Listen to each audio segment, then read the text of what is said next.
Trial Castle is Australia's only medieval theme park. Visitors can witness the castle knights performing daring jousts and mounted skill at arms on the arena. Just a short drive from Ballarat, you can get a real sense of what it was like to live in the Middle Ages.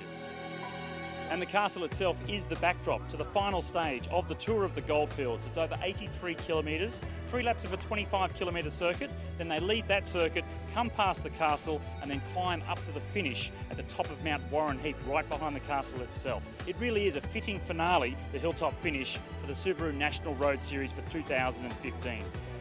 The overall race leader, Georgia Baker, is in a commanding position coming into the final stage, and her very strong Hi-Fi Dream Team fill the top 5 spots overall.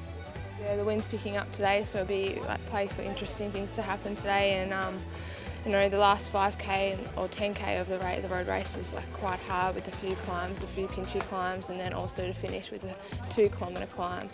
And so I think that'll play out to what other teams are doing, and we hope that it will all stay together.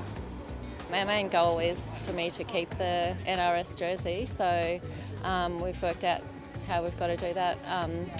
I'm pretty confident that I can get away from Georgia up that climb, so I've just got to really focus on her the whole day.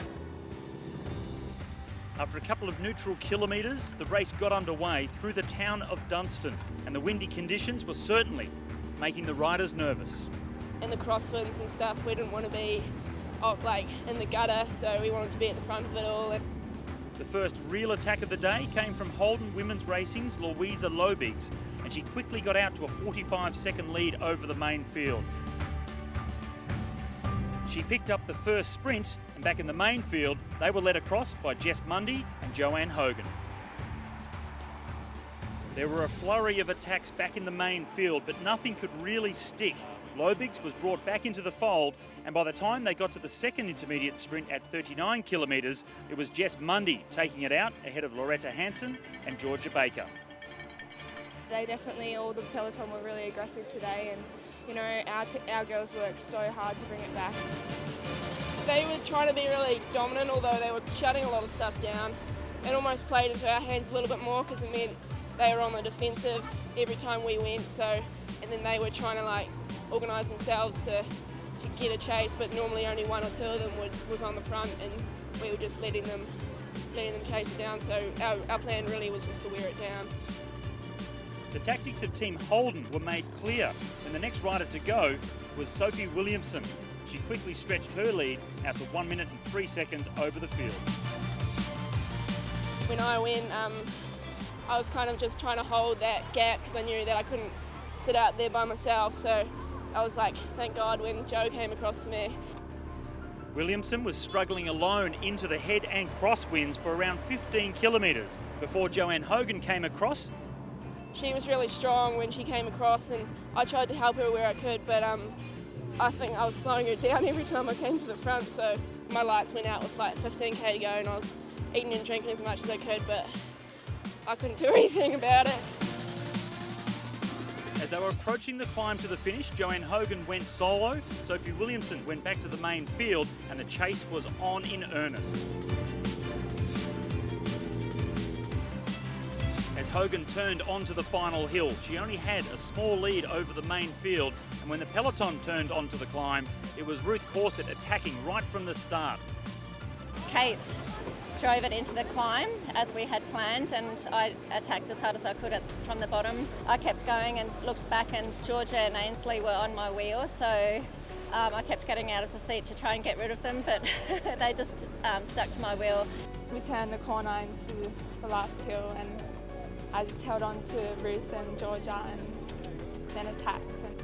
Ainsley was so strong today. She just attacked probably halfway up the climb, and I tried to go with the move, and Ruth was able to and I wasn't. So all credit to her. It was a really good ride by her. To the surprise of many, it was the young Queenslander Backer that attacked over the top of Corset and went on alone. Georgia Baker was dropped, and when they got to the top of the hill, it was Backer taking out a fantastic stage win ahead of Ruth Corset and Lucy Beckthorpe. Yeah, I was really happy with that. Yeah, the last 2Ks I was like just waiting to attack, and I didn't know if I could attack Ruth, but yeah, it all worked out really well. A great result for Ainsley Backer to win the stage ahead of Ruth Corset and Lucy Bechtel. Her final stage result saw Ainsley Backer also take out the Queen of the Mountain competition. The strongest team for the season has been High Five Dream Team, and they go out the team classification winners.